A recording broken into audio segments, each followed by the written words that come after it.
বন্ধুরা, আজকের এই ছোট্ট ভিডিওতে আপনাদের সবাইকে স্বাগত আইএনডি টেক জোন ইউটিউব চ্যানেলে। মাত্র 200 টাকার ইউপিআই ট্রানজাকশন বা ইউপিআই লেনদেনের একটা টাকা রিসিভ করার জন্য কিভাবে একজন এয়ারটেল পেমেন্ট ব্যাংকের সিএসপি অ্যাকাউন্ট বন্ধ হয়ে গেছে, সে কোনো লেনদেন করতে পারছে না, তার পার্সোনাল অ্যাকাউন্ট বন্ধ হয়ে গিয়েছে, সেটা নিয়ে আমরা আলোচনা করব। বিভিন্ন ভিডিওতে আমরা বলে থাকি, আজকের ভিডিওতে অত ডিটেলসে যাবো না, যে ইউপিআই ট্রানজাকশন এখনো ব্যবসার জন্য আরবিআই, এনপিসিআই বা সরকার আপনাকে দেয়নি। ইউপিআইটা এখনো পর্যন্ত পার্সোনাল ইউজের জন্য। আপনি পার্সোনাল ইউজ করতে গিয়ে যদি প্রচুর টাকা লেনদেনও করেন ইউপিআইতে, খুব একটা ইস্যু নেই, সেটা সেভিংস হোক বা কারেন্ট অ্যাকাউন্ট দিয়ে। আপনি আপনার বিজনেস কারেন্ট অ্যাকাউন্ট দিয়ে যদি ব্যাংক ইউপিআই অ্যাক্টিভ করার সুযোগ দেয় আর আপনি আপনার হোলসেলারকে ইউপিআই মাধ্যমে পেমেন্ট করতে চান, তবুও খুব একটা অসুবিধা নেই, কারণ আপনি সেটা আপনার আইটিআর ফাইলে দেখিয়ে দেন। কিন্তু কখনোই আপনি আপনার কিউআর কোড স্ক্যান করিয়ে কোনো কাস্টমারের থেকে পয়সা নিয়ে ক্যাশ দেবেন না, বা ইউপিআইকে ডিএমটির সাবস্টিটিউশন ব্যবহার করে আপনি আপনার ফিনান্সিয়াল ফিউচারকে আনসিকিউর করবেন না। এটা আমরা বিভিন্ন ভিডিও ডিটেলসে বলে থাকি। আজকের যে ঘটনাটা, ওয়েস্ট বেঙ্গলের একজন এয়ারটেল ব্যাংকের সিএসপি নেয়া এবং তার এয়ারটেল একটা অ্যাকাউন্টও আছে। তার বলা কথা অনুযায়ী 200 টাকার একটা এন্ট্রি, ইনকামিং এন্ট্রি, তার কোনো বোনের কাছ থেকে তিনি নিয়েছেন। 24 ঘন্টা বা 48 ঘন্টা কাটার সাথে সাথে তার পার্সোনাল অ্যাকাউন্ট ব্লক হয়েছে, তার সিএসপি অ্যাকাউন্টও ব্লক করে দিয়েছে। বন্ধুরা, সে যেমনটা বলেছে আমি বিশ্বাস করেই নিলাম যে তার বোন হয়, সে চেনে, তাই সে 200 টাকার লেনদেনে যে আরআর নাম্বারটা দেখা যায়, সেখানে দেখা যাচ্ছে আরআর নাম্বারে তার আইডি ব্লক হয়েছে, তার অ্যাকাউন্ট ব্লক হয়েছে। বন্ধুরা, আমি এটা বিশ্বাস করতে রাজি নই যে সে তার পার্সোনাল ইউপিআই আইডি দিয়ে কোনো ব্যবসা করেনি। যদি না করে থাকে, তাহলে এটা কি এয়ারটেল পেমেন্ট ব্যাংক বা যে কোনো ব্যাংক ঠিক করলো যে 200 টাকার একটা লেনদেনের জন্য তার অ্যাকাউন্টটা ব্লক করে দিল? একটু অন্যভাবে ভাবুন তো। আমি যেমন গতকালকের ভিডিওতে বলার চেষ্টা করেছিলাম, আপনি যেখানে টাকাটা পাঠালেন সে খুব একটা ইললিগাল অ্যাক্টিভিটির সাথে যুক্ত নয়, কিন্তু তার ব্যাংক অ্যাকাউন্ট থেকে হয়তো এসেছে বা কোনোদিন গিয়েছে বা রেগুলার যাতায়াত হয় এরকম কোনো ব্যাংক অ্যাকাউন্ট যেটা ফ্রড অ্যাক্টিভিটিসের সাথে যুক্ত আছে। আর সেই ফ্রড অ্যাক্টিভিটিস অ্যাকাউন্টের যাচ করতে করতে উত্তরপ্রদেশ পুলিশ হতে পারে এক্ষেত্রে হয়েছে, বা অন্য রাজ্যের স্টেট পুলিশ আপনার অ্যাকাউন্ট ব্লক করে সাইবার ক্রাইমে কমপ্লেন করে দিল। ভাবতে পারছেন ভবিষ্যৎটা কি হতে চলেছে? এখনো করবেন ইউপিআই দিয়ে মানে মানি ট্রান্সফারের সাবস্টিটিউট?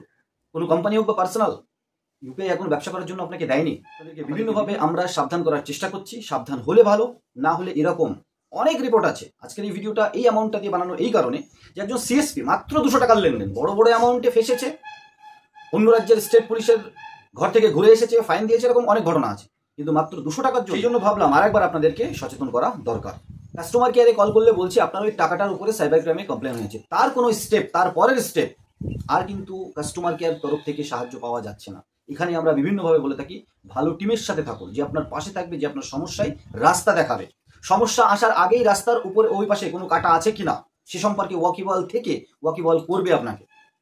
বন্ধুরা, এটা কখনোই, যখনই আপনি একা একা কোনো কোম্পানির সাথে, এয়ারটেল পেমেন্ট ব্যাংক হোক বা যে কোনো প্রাইভেট কোম্পানি বা গভর্নমেন্ট কোম্পানি, একা একা জুড়েছেন মানে আপনার সাথে মনোপলির চান্স বেশি। এটা বুঝে যত তাড়াতাড়ি সম্ভব ভালো কোনো টিমের সাথে থাকুন। একা থাকলে আপনার হয়ে বলার কেউ থাকবে না। এটা যত তাড়াতাড়ি বুঝবেন আপনার মঙ্গল, যত তাড়াতাড়ি না বুঝবেন অন্যদের মঙ্গল। বন্ধুরা, এবার যে স্ক্রিনশটটা আপনারা দেখতে পাচ্ছেন, আমি একটা নিউজ শুনলাম, থার্ড পার্টি অ্যাপ দিয়ে যারা এইপিএস টাকা উইথড্রল করে আগামী দিনে তারা আর উইথড্রল করতে পারবে না। যারা ব্যাংকের দ্বারা টাকা উইথড্রল করে কেবল তারাই পারবে, যেমন এয়ারটেল, ফিনো, এইচডিএফসি, ইটিসি। এটা কি সত্যি? কনফার্ম করবেন দাদা, একজন কমেন্টস করেছেন। তো এটা সর্বৈব মিথ্যা কথা এখনো পর্যন্ত। যেমনটা আমরা বলে থাকি ইউপিআই ট্রানজাকশন দিয়ে আপনি ডিএমপি ব্যবসা করতে পারবেন না বা চার্জ নিতে পারেন না, এটা পার্সোনাল ইউজের জন্য এখনো পর্যন্ত।